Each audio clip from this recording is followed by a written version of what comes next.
तो and gate में मैंने आपसे कहा कि यदि दो इनपुट है और आपका यदि दोनों इनपुट का मान केवल 1 रहेगा तभी वो ट्रू होगा, अदरवाइज फॉल्स होगा। लेकिन ऑर गेट क्या कहता है, लॉजिकल ऑर गेट, यदि एक भी इनपुट का मान यदि ट्रू है तो मैं ट्रू हो जाऊंगा। तो देखिए यहाँ पे क्या हो जाएगा, देखिए यहाँ ट्रू है तो ये ट्रू हो जाएगा, ये भी एक जगह ट्रू मिल गया ट्रू हो जाएगा, यहाँ भी एक जगह ट्रू मिला ट्रू हो जाएगा।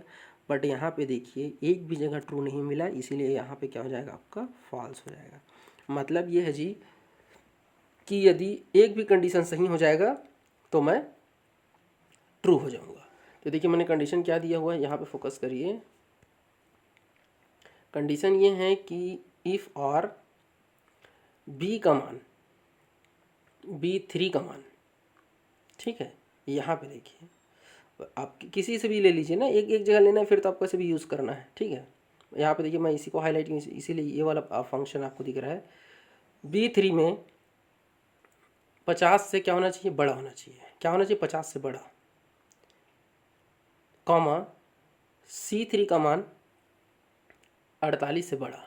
तो देखिए क्योंकि और है मतलब ये तो इसको ट्रू कर जाओ या इसको ट्रू कर जाओ, मतलब दोनों में से एक को कम से कम आपको ट्रू करना ही है। देखो भाई ना तो बंदा यहाँ पे 50 से ज़्यादा पाया है इंग्लिश सब्जेक्ट में, क्योंकि बी जो है इंग्लिश को रिप्रेजेंट कर रहा है और सी साइंस को, और साइंस में भी क्या करती है वो 48 से कम पाया, मतलब दोनों में फेल नहीं होना, एक में तो पास होना पड़ेगा ना। तो यहाँ पे क्या करिए, दोनों फॉल्स हो गए इसीलिए ये फेल हो गया। इसी प्रकार यहाँ देखो ये बंदा जो है 50 से ज़्यादा तो नहीं पाया है, लेकिन ये वाला बंदा जो है आपका क्या हो गया, 48 से ज़्यादा पा गया, इसीलिए ये पास हो गया। वैसे इसको देखिए ये 50 से ज़्यादा पाया है, ये 48 से कम पाया, भाई एक में तो ज़्यादा पा गया नहीं इसीलिए पास हो गया। यहाँ पे देखिए दोनों में ये 50 से ज़्यादा पाना था पाया है, और ये 48 से ज़्यादा पाना था, ये तो दोनों में सही है, तब तो इसका सही होना बनता ही है। उसी प्रकार देखिए ये बंदा जो है आपको 50 से कम पाया है, और ये जो है मतलब इंग्लिश में, और ये देखो ये साइंस में 48 पाना था, 48 मतलब दोनों में फेल हो गया इसीलिए वो फेल हो गया। ठीक है क्या, तो आर कहता है कम से कम एक में पास होना जरूरी, मतलब एक कंडीशन का ट्रू होना आवश्यक है। जब दोनों कंडीशन फॉल्स होता है तभी आपका आउटपुट क्या होता है, फॉल्स आता है। अब बात कर लेते हैं क्या, एक्स आर की बात करते हैं। एक्स आर क्या कहता है, तो एक्स आर क्या कहता है, यदि आपका दो इनपुट है और यदि दोनों इनपुट में से एक भी इनपुट का मान जो है वो क्या होना चाहिए, कम से कम ट्रू होना चाहिए। मैंने कहा कम से कम एक ट्रू होना चाहिए, दोनों ट्रू नहीं होना चाहिए। कहने का मतलब है यदि दोनों इनपुट का मान यदि इक्वल रहा, दोनों इनपुट का मान यदि इक्वल रहा तब वो क्या हो जाएगा, वो फॉल्स हो जाएगा। मतलब देखिए जैसे ये 0 0 है ना, इक्वल हुआ, हाँ तो भैया ये फॉल्स हो जाएगा।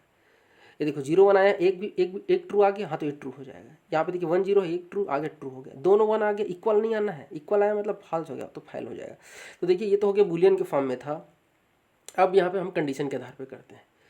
यहाँ पे कंडीशन पे फोकस करिए, मैंने यहाँ पे क्या लिखा हुआ है कि A2 का जो मान है यहाँ वो 21 से क्या होना चाहिए, छोटा होना चाहिए, है नहीं।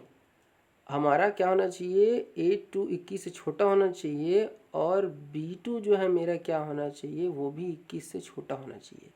हमको याद रखना है कि भैया एक दोनों समान नहीं होना चाहिए। दोनों कंडीशन यदि आपका सेम रहा मतलब आपका दोनों कंडीशन ट्रू मतलब आपका आंसर फॉल्स आने वाला है। यहाँ पे देखिए ये बेटा देख लो 21 से हमारा क्या है, छोटा है क्या, नहीं है भाई। 22 21 से बड़ा है, इसीलिए क्या हो जाएगा मेरा, ये फॉल्स हो जाएगा। लेकिन 14 सही है, देखो एक सही आया तब ये ट्रू हो गया, फार्मूला बन गया है। आप इसको ऐसे खींच दीजिए। अब चलिए यहाँ पे देख लीजिए, देखिए दूसरा वाला देखिए, यहाँ पे मेरा 17 है। 17 क्या है मेरा, 21 से छोटा है। अरे भाई एक तो सही मिल गया, लेकिन आप एक सही मिलेगा करके आगे मत बढ़ जाना। अगर ये सही हो जाएगा तब गड़बड़ हो जाएगा भाई। ये 21 से छोटा है लेकिन बी जो है मेरा 21 से छोटा नहीं है, मतलब ये क्या हो जाएगा मेरा फॉल्स हो जाएगा। और एक सही एक गलत है, मतलब मेरा सेकंड वाला भी देख लीजिए ट्रू हो जाएगा। ये देखिए ट्रू बन गया।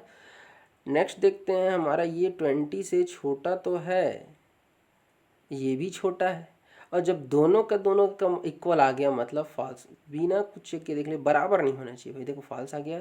लास्ट वाला देखिए 10 है, आपका 21 से छोटा है और ये तो आपका 21 ही है, मतलब एक सही एक गलत, तो आपका क्या हो जाएगा, आपका ट्रू। तो देख लीजिए ये हो गया मेरा एक्स आर भी हो गया। चलिए नेक्स्ट देखते हैं। ये देखिए हमारा क्या है, फॉल्स आ गया।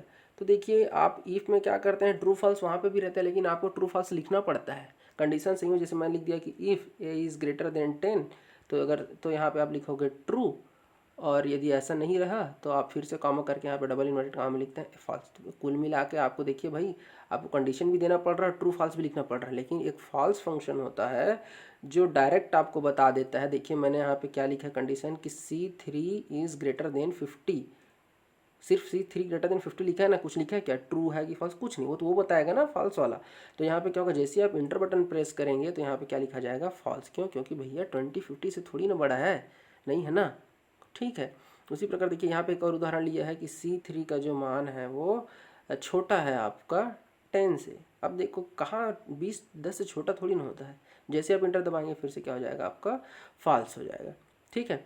इसी में देख लीजिए एक मैं शायद भूल गया हूँ लिखने के लिए, इसी में आपका एक होता है एग्जैक्ट फंक्शन। कौन सा फंक्शन, एग्जैक्ट फंक्शन होता है। एग्जैक्ट फंक्शन क्या करता है, देख लीजिए यहाँ पे भी मैं एक 20 लिख लेता हूँ। अब यदि बराबर करके आप ऐसे एग्जैक्ट करते हैं और यहाँ पे लिखते हैं आपका C3 कॉमा C4, तो ये देखिए C3 में भी 20 है और C4 में भी आपका 20 है, तो आंसर आ जाएगा आपका ट्रू। और यदि दोनों वैल्यू इक्वल नहीं रहेगा तब आ जाएगा